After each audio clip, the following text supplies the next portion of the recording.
The CAT exam is the gateway to some of the top B schools in the country and is attempted by over 2 lakh aspirants every year. Every year, the IIMs offer around 5,000 seats at their prestigious colleges. And among these, you can imagine the competition that every aspirant has to go through when he attempts this particular examination. It is a long journey filled with pressures, challenges, and there are times that you will feel demotivated. But ultimately, hard work, dedication, and perseverance will get you over the finish line. On today's episode of Chamomile Tea with Toppers, we have with us Mr. Vishesh Garg, who has cleared CAT 2020 with a percentile of 99.99. Want to know how he did it? Well, let's find out.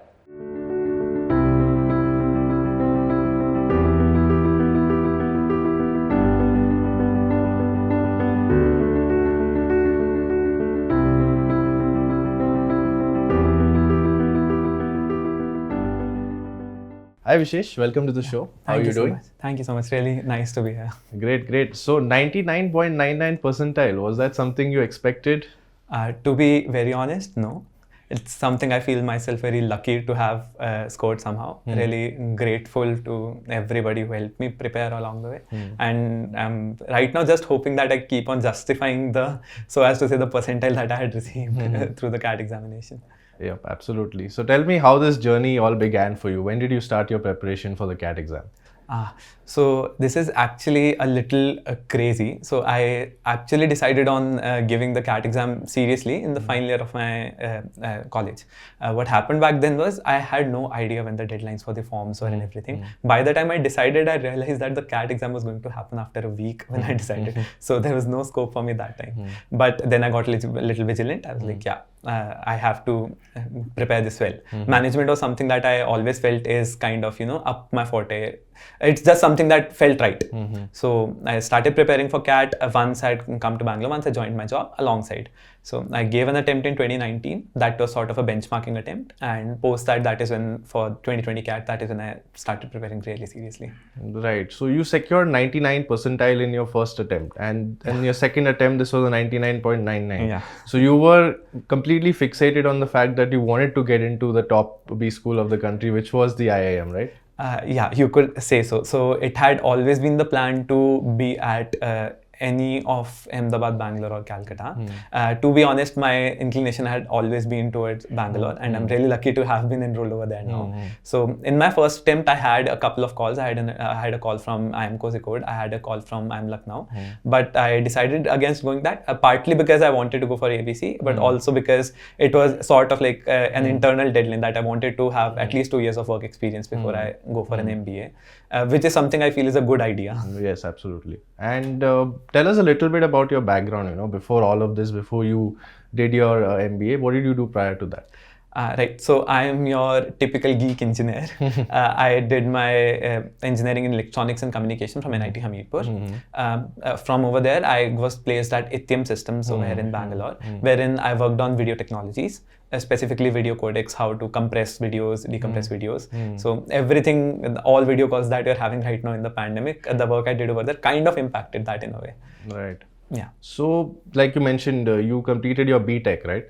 So, how did you make this switch to a management profile? Because ultimately, what people think is when you've done something in tech, you'll rather continue in that line. So, why the switch to management and the thought of doing an MBA?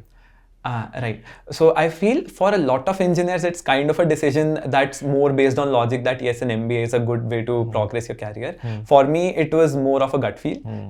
So I took up a lot of activities during college. Those were very small responsibilities, some PORs, managing some fest or something or the other. And it just made sense to me to sort of get the opportunity to lead a team. It was always thrilling to have that, so as to say, last minute crunch of deadlines and whatnot. It just used to really excite me. So that is when I decided that yes, maybe management is the path that I really want to go for. I feel that engineers, usually this problem that happens with them is a lot of us don't really know what to do after we get into engineering. So we get into it and we realize that maybe this is not the right thing for us. And it becomes a little confusing. But thankfully, engineering offers you enough opportunities to change careers even after that. Right. Yeah, absolutely. And tell us after that, you got placed, you got a job opportunity, you worked for a couple of years. So it was during this time that you actually started your preparation. So tell me, did that kind of affect your preparation in any way? Because of course you were working, so there's that stress plus the fact that you have to prepare for your exams. So did that affect it in any way?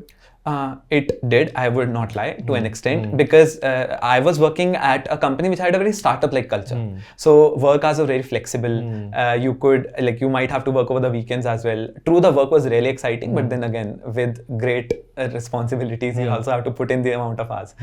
So it did impact to a second, but I managed to sneak in some hours here and there to prepare whenever possible. It was not like very, very organized, since the work itself was not very, the work schedule was not very organized.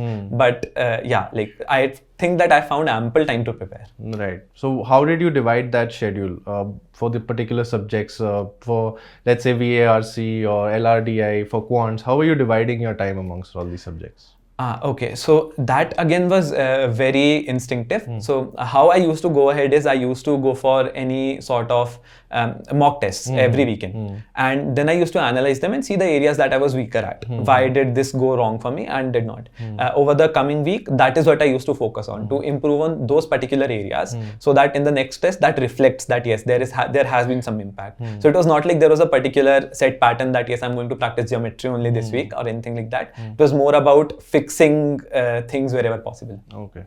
So how many mocks had you given approximately? I think it was around 25 full-fledged mock tests, and I don't even remember the amount of sectional tests that I gave. But that was, I feel like, the center, the core of my preparation. That was to try to create an examination sort of an environment always, and then try to see how you perform. Right. Because it is, I feel easier to solve questions directly from a book when you do not have a time crunch. But CAT is all about dividing your time well, knowing what questions to attempt, what not to attempt. And in such a situation, and simulating the examination hall really helps. Right, absolutely. And speaking of preparation also, like you just mentioned, did you take the help of any coaching centers or any online courses that you took up?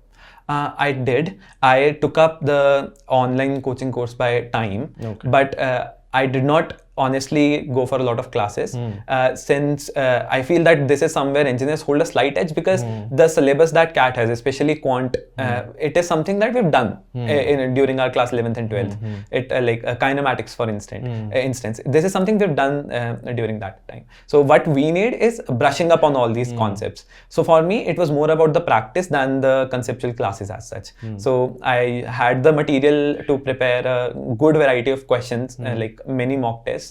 So that is what I did. I just practiced them as I went along. Great, great. And what about the challenges that you faced, as an aspirant who's preparing? Of course, we mentioned that you were working as well, but one big thing that happened, of course, in 2020 was the pandemic. So did that kind of play a role in your preparation? What happened during that time? Yes. So I feel I was sort of lucky, because I had a clear-cut idea of how well I stood in certain concepts and how bad I was in others. So it was very focused for me, so it did not impact that much. But yes, many people I know were severely affected by it, because a lot of people tend to understand better in a classroom sort of an environment, which was now not possible for the safety of us all. So that, and plus you get to form a lot of study groups when you study offline in classrooms. That did not happen even for me.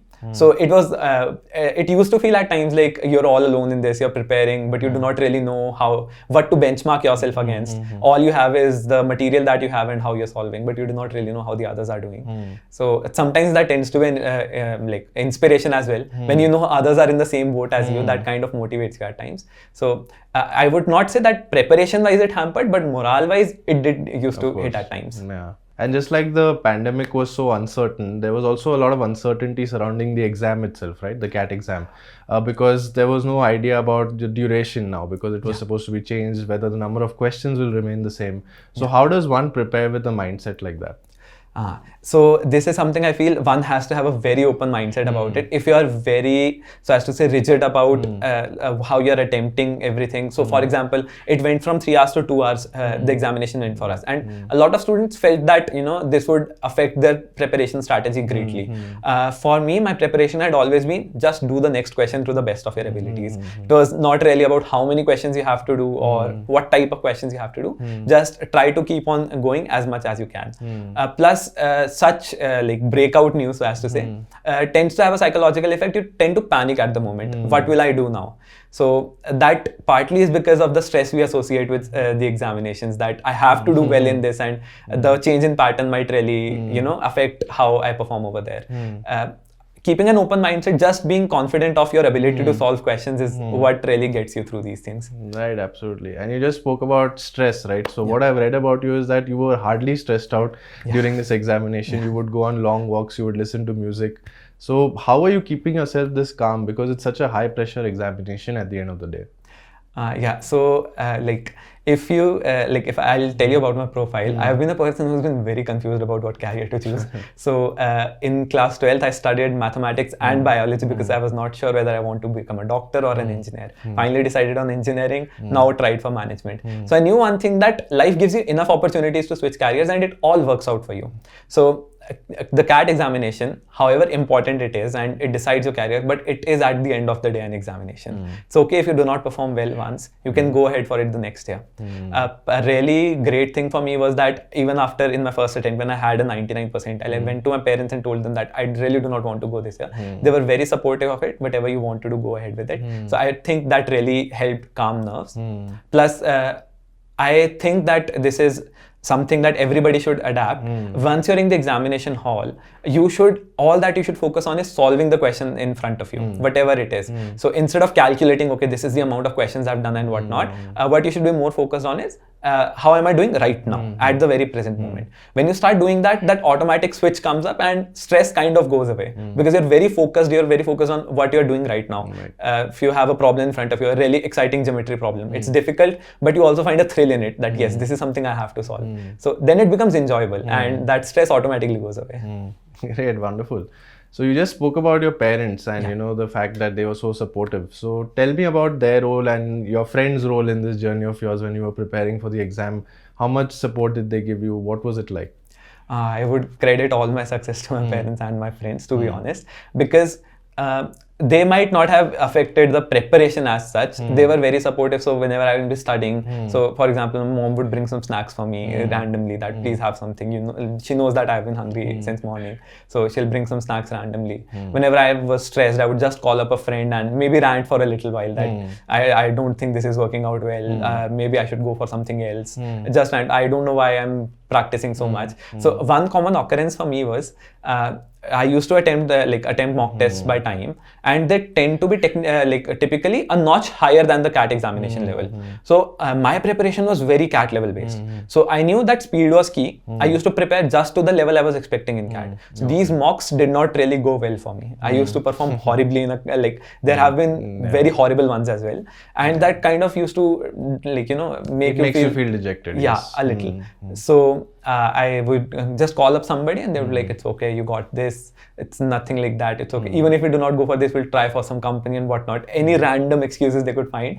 And that would just, immediately alleviate the tension and you'd be like, yeah, it's all going to be fine. Yeah, great. That's wonderful to know the support you received. And apart from CAT, had you given any other MBA exams? None whatsoever. Okay. I was very dead set on the fact that I wanted to get into an IIM. IIMs are the best institutes in our country. Taking no credit away from other institutes. MDI Gurgaon, for instance, there's XLRI, the SPGN, they're amazing institutes. I had sort of an inclination towards IIMs. I don't know why, maybe for the tag of it, or maybe just because of the pedagogy that's followed over there. Of course, that's the dream of every aspirant at the end of the day. And just for the audience, he has got placed at IIM Bangalore and where he is currently studying. So it currently is a hybrid model. That's what we were discussing prior to the session, right? So how is that going for you at the moment right now? So for the second year students at our institute, it's hybrid classes have started now. Few students attend classes in the lecture hall while others attend from their hostel rooms. But everybody is being moved to campus now. It's a very secure bio bubble over there. You have a mandatory 10-day quarantine and very strict regulations before you can actually get into the campus. Even after that, there's certain set of protocols, health protocols that you have to follow at all times. They're very strict about this, and they've made sure that we do not have any breakout cases over there. It's my turn to go over there this weekend actually, and I'm really excited. That's great, and you must really be missing the fact that you can sit down with your college mates and do case studies and those late night studies and go to all those fests at different colleges. You must be missing all that, definitely. Oh yes, definitely. So I feel this is a drawback of the online learning scenario, as much as it's helped connect the world. One drawback is that, so once you're tired of studying, like sitting in front of a screen for so long, you'll usually go to a friend's room and just chill out for a while, talk to them, maybe discuss some study concepts as well, but get a break from the screen. In the online scenario, even when you have to meet your friends, you have to get in front of a screen. So it only adds to the, so as to say, impact on your eyes, for instance. After getting into campus, I'm hoping these things to kind of change and improve for the better. Yeah, hopefully. Now coming back to your preparation, for the CAT exam, let's take it subject-wise. Sure. Now let's talk about VARC first. Yeah. So tell me, how was that for you? What sources were you referring to for this particular subject, and was there any challenges that you were facing while preparing for VARC? I'll take up the challenges question first. So I feel in VARC, there's the issue that there is no set pattern to prepare for VARC. So what happens is everybody will give you different advice, but the one advice that's common is you have to keep on reading. Yes. It's just a habit that you have to develop. Even if you are somebody who's very new to reading books, I would suggest go for some fiction books, go for some easy ones, because the paragraphs that come in VA, like in RC for instance, they are very verbose and you tend to get tired after a while. That happens. So I feel this year we were a little lucky since it was just 40 minutes per section. So it was a little easier to attempt the sections. You did not have to focus for that long. But still it becomes tiring and not everybody is able to manage that, which that slows down their speed and you miss out on some questions. So to keep up that consistency, I feel reading is the only thing that you can do. Editorials from newspapers really help since they are kind of on the same level as the passages that come in CAT. So reading regular editorials from newspapers like the Hindu or even the Indian Express, they're really amazing and they just help you get used to the fact that you might have to read longer passages with complex words, once in a while. I don't feel there's any dead set rules for it as such. There is a book by Norman Lewis, Word Power Made Easy, that is recommended as a really great book for somebody who's very new to, adopting English as a full-fledged medium of communication, so as to say. It really helps make concepts very easier to you, know the so as to say, origin of each word, how to break down a word and understand its meaning. That really helps. So that is, I would say, a good to read book. But the key would be just to have a habit of reading paragraphs for longer durations. Right. So you would say this was one of your stronger subjects out of the three. That's what yes, this was. So I have been an avid reader all my life. Okay. I've been reading novels from our school library was very well equipped. So I used to read novels from there since I was in class 6 and it was like a novel a week, every single week without fail. So I had a habit of reading, but it's not like something that you cannot develop. It's just that you need to find the will to power through for the first couple of books maybe. Once you go through that, after that it becomes second nature to you. Absolutely. And what about LRDI specifically? How did that go for you? How did you prepare for it? Right. So LR was actually my weakest section. Okay. So I used to miss out on one fact or the other, and that used to mess up questions for me. So that was, I would say, the only stress point for me in the examination. DI for me was strong because it is very data oriented. So all you have to do is mathematics over there. You have to apply formula fast and get the answers and get done with it. LR is more intuitive. So I feel, again, for LR, what I did was I practiced as much as I could. For example, there were 4 set problems. That was something I used to struggle at. I could not draw Venn diagrams properly, or something or the other used to go wrong for me. But I feel, again, practice is key. The advantage in DILR is that there is a fixed set, like type of questions that come usually. So there's like a 2 set, 3 set, 4 set. You will never get beyond that. So once you practice them enough, you will know what to do in the examination. If not the entire 4 questions or 6 questions, then at least some part of it you will be able to attempt and get some brownie marks over there.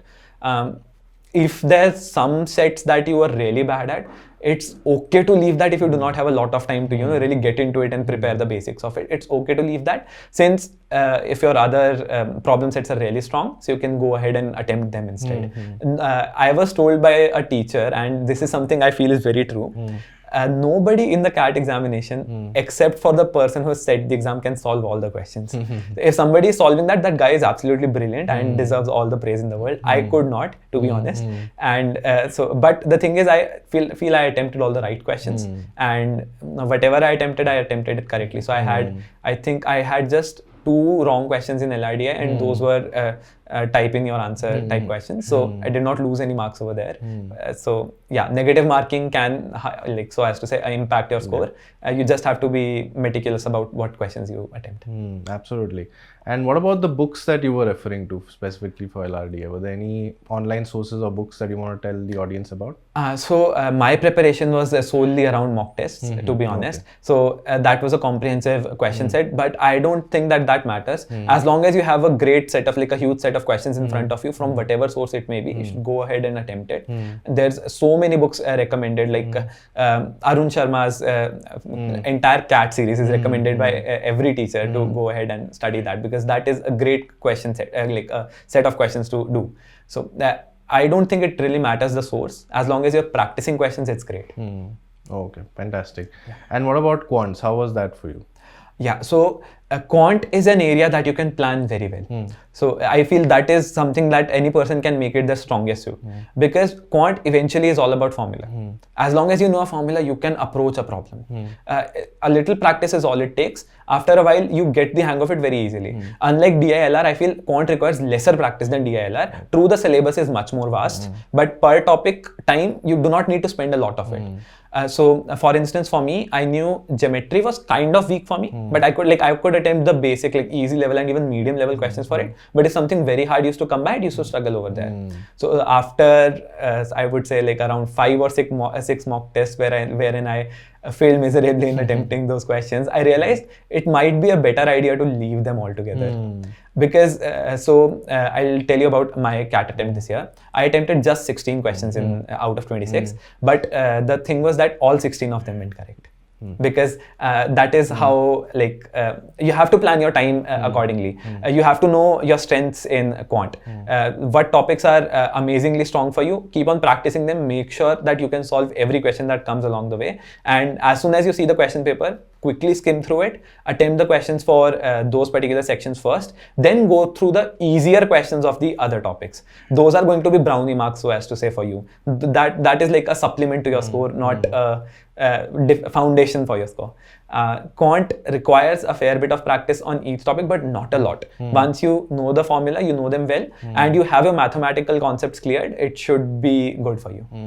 Great. And I hope all the aspirants who are watching this right now are noting down all the points that Vishesh has mentioned, because they're going to be really important when it comes to your preparation as well.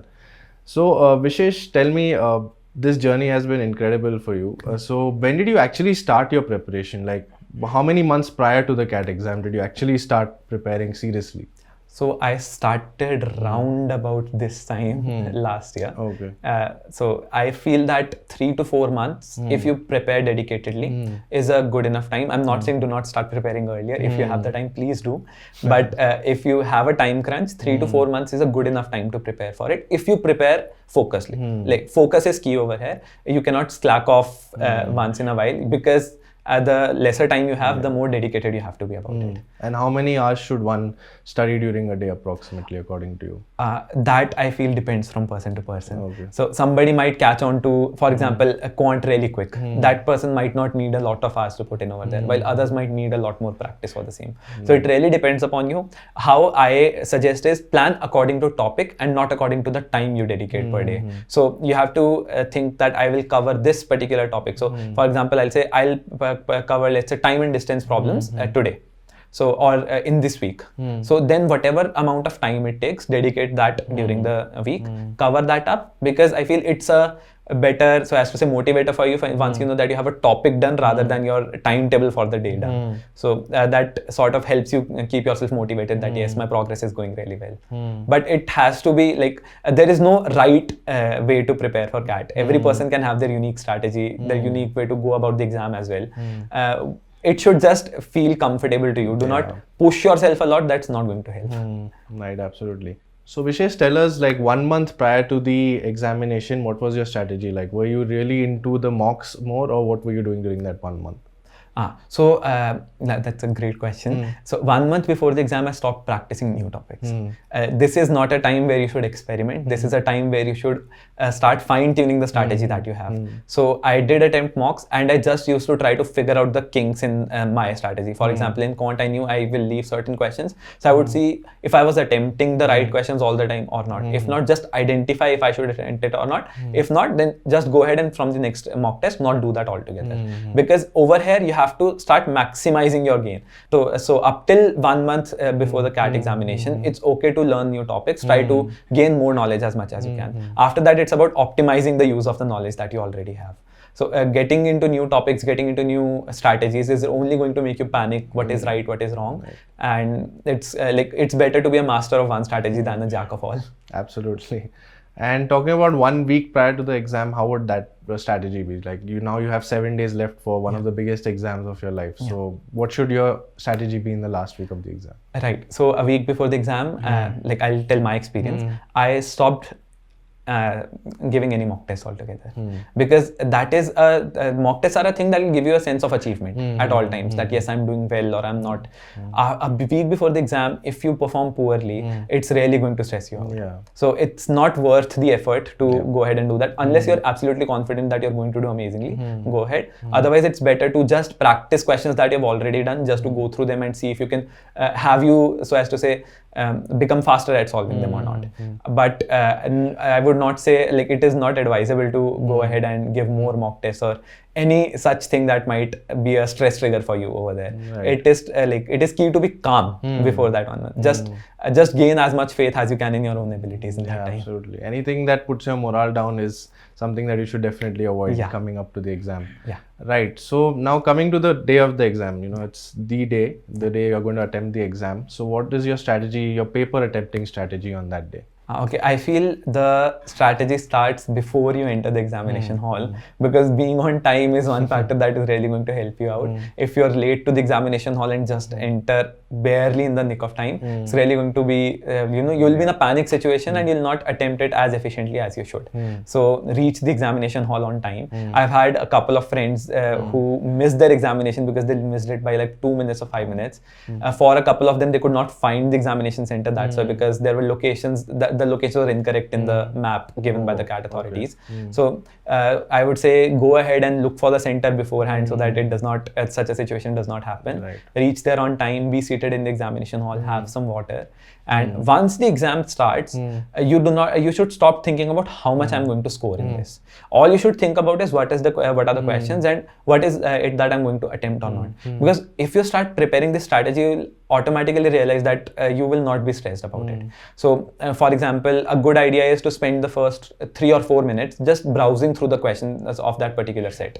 Then once you do that, you'll see, for example, in VARC, you will see that whatever passages are really long, which ones are shorter, which ones you might want to spend lesser time at or more time at, and then start attempting accordingly. So what happens is you will finish through a lot of questions fairly quickly in the beginning. That will be a great confidence booster for you, and you might have enough time left to attempt the tough questions as well. If you go ahead and so as to say get stuck on a really long passage and spend 15 minutes on that one, you will find yourself in a time crunch for the others. You'll start panicking, and that might hamper, that might reduce the marks you were sure going to get in that particular section. So just plan your paper very efficiently over there. It's a good idea to go through it. People say that why, because it's already a time crunch examination, why really go for such a strategy where you waste 5 minutes reading the examination? But I feel that it helps. It will help you plan more efficiently, and you'll do more questions in 35 minutes than you would have done in 40 minutes. Great. Vishesh, thank you so much for sharing an elaborate preparation strategy for all the aspirants out there. So now that you received your result, you got this amazing score. Now, of course, was the time to start getting ready for the next stage, which was, of course, the GDPI section, right? So now, did you have a GD in the first place, considering that, the pandemic was on and So Yeah. did it happen in the first place? No, it did not for us. So every institute waived off certain aspects of their in GDPR process. Some did not. So I know that SPGen had their GDs nonetheless online.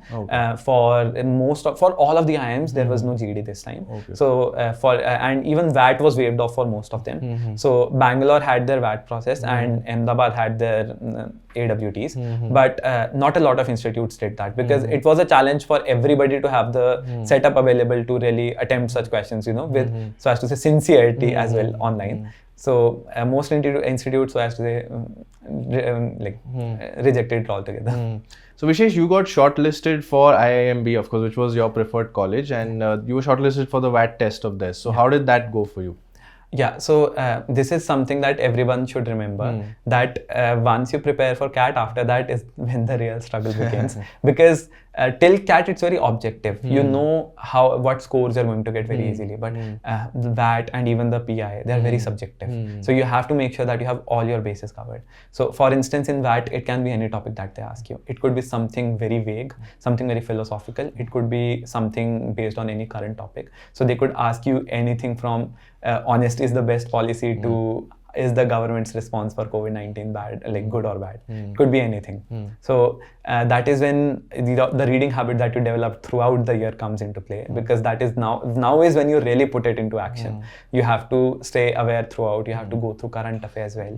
You have to make sure that you are good on vocabulary. Like you have a good enough vocabulary to have a variety of words once you write the passage, and you're really good at typing as well. Since the mode is online now, typing is key. So you have to make sure that you're really good at typing as well. So for me, VAT went well, I feel. I did not really know the scores right now. I do not know the scores, but I feel it must have gone well since I got into the college. So what was the topic that you got during your VAT? I don't remember it exactly, but it was something to do around the COVID-19 response itself. I do not remember the exact question, to be honest, but it was something to do around that. So it was something that I had read about before, so did not face a lot of challenges over there. Ahmedabad does their AWT, which is slightly different, because in VAT you get more creative freedom, while in AWT you have to be very critical of what you attempt. So this is something like VAT can be like related with the issue tasks that we get in GRE, and the argument tasks can be related with AWTs. So in over there it's more like whatever topic they give to you, you have to speak either in favor of it or against it, and attempt it accordingly. So for me in Ahmedabad, the topic, I do not remember the exact title, but it was something around how has work from home impacted employee morale, something like that. So I spoke in favor of it, that yes, it has to an extent impacted how we go about our day. Our work-life balance has kind of taken a hit and whatnot. But over there, you cannot really prepare for what's about to come, but you can prepare for how you write it. So you can have a template set in place, that this is how I'm going to structure my introduction usually. Maybe some sentences that you can use frequently that might fit well everywhere. So be it AWT, be it VAT, you can have a template set in place so that during the examination you do not really have to think about how to structure your answer, but rather what to just the content that you need to put inside over there. Right, great. And what about the personal interview stage now? Because that's also extremely crucial. Yeah. So I'll take this in two phases, the question. Firstly, prior to the interview, how did you prepare? Because did you refer to any videos? Did you practice with your family and friends? How were you preparing prior to the interview? Yeah. So I took up, I think I took this part of my preparation the most seriously. So every single day I would spend around 2 hours just reading newspapers. So I started with the Indian Express. It was very comprehensive, very to the point. So it used to cover a lot of ground fairly quickly. So I used to read the Indian Express for a couple of hours daily. Once that was done, then I would catch up on any other editorials or any YouTube videos, whatever I could find online, just to keep myself aware about current affairs. Once that was done, that is when I used to start preparing on more about how I'm going to present myself in the PI. So have an introduction set in place, that this is what I'm going to, this is the person that I am, and I want the interviewers to know. So you have to be very clear about how you want to, what your story is going to be, and how you're going to present it to them, and how you're going to tackle any sort of situation that comes up. So interviews can go like in a variety of ways for you. It could very well be that it goes very conversational interview, like it went for me at IIM Bangalore. It was very conversational. They asked me questions regarding current affairs, and it was more of a discussion than a interview. So on the other hand, in IIM Kozhikode, it was a proper stress interview for me, wherein they left and right asked me very unrelated general affairs, like current affairs and GK questions, which can throw you off your pace for a bit. So it can go anyways. There is a variety of ways an interview can trouble you or motivate you, depending on how he wants the interview to go. What you need to know is that if you have been called for an interview, that means they already like you and are just looking for more reasons to select you. So it has to go really badly for you to actually, not get a call. So as long as you play to your strengths and keep confidence in yourself, they are going to like you.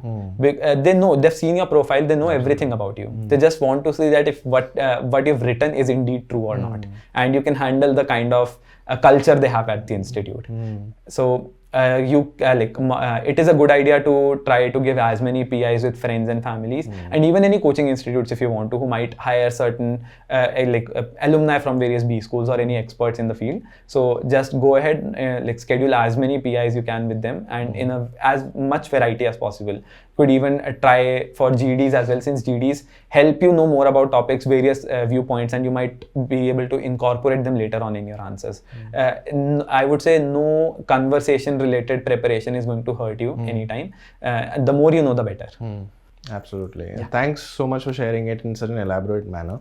Now tell me a little bit, during the interview, what were some of the questions that were asked to you specifically in these particular interviews? Of course. So how a typical interview will go is they will ask you to give a brief introduction about yourself. So that is when you put certain points forward about you that might catch their attention, and the interviewer, deciding on what point he wants to pick, will lead the interview from over there. So the very beginning of the interview, you can actually decide how it's going to go. So for instance, for me, a good point of conversation I always felt was my work experience, since it was a very relevant field at the time, video technologies. We were all working virtually, so I used to tell that yes, the work I'm doing is actually impacting the video call that we're having right now, and it was a good conversation starter.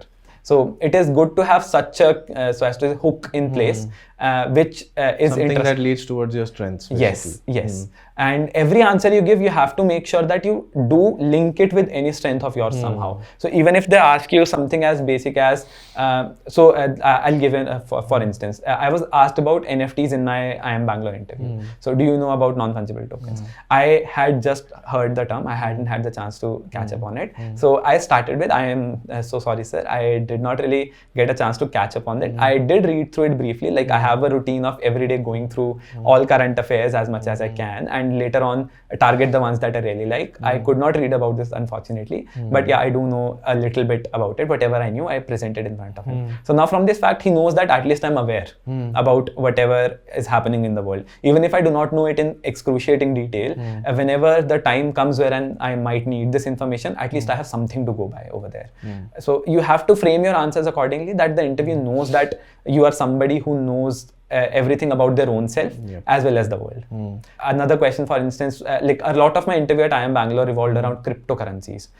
Is it good? Is it bad? So I started off with, yes, it is really great, and even though it's fairly new, we can already see why people are like adopting it. So from there it went to the environmental impacts of cryptocurrencies.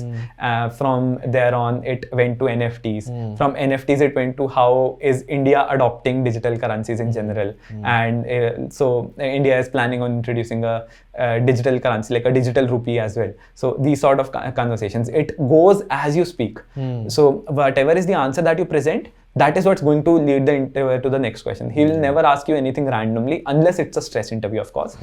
He will always want to ask you questions that you know the answer to. And be it any kind of interview, like a stress interview or a general interview, like a conversational one like you had, it's so important to be honest, right? You cannot just fake any answer that you get, right? No, you cannot. These are people who've had their hair grayed by interviewing students. They know exactly how we operate. So it's never a good idea to try to be a little clever. if you know something with fair certainty, do mention that much and be honest that this is all I know. Right. And even if you do not know something about it, it's not a good idea to attempt something, because you might say like give a very wrong explanation and fail miserably over there, and that will leave a negative impact. Right. It's always a good idea to politely say, I'm really sorry, I do not know about this, I've been meaning to catch up on this, or anything. You cannot plainly say I do not know as well. You just need to frame it in a better way that they know that yeah, he'll read up on it eventually.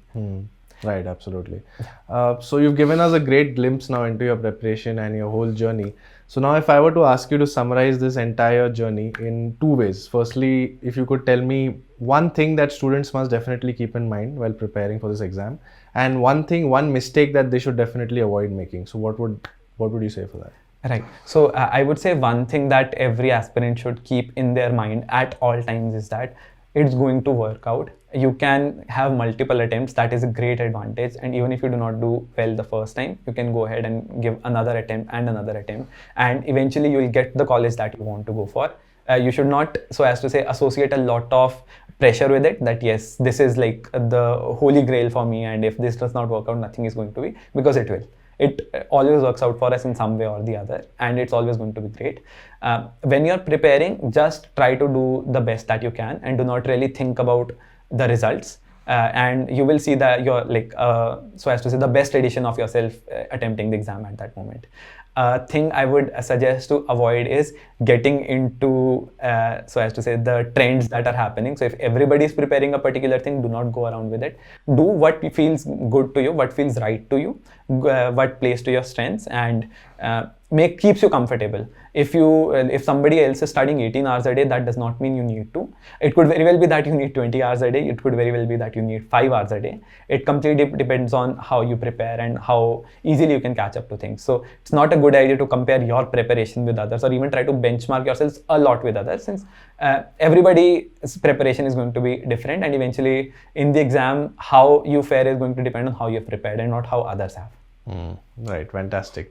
So now that you've given us a glimpse of your journey and your work background, your personal background, and you summarized it all for us. Now let's get into a fun segment here on CTWT, which we call the rapid fire round. Sure. So I'm going to ask you a few questions, and let's see. Your answers have to be rapid and full of fire, as they say. Of course. All right. Okay. So Vishesh, your first question is: if you were to become the Prime Minister of our country for one day, what is that one change that you would like to bring in the country?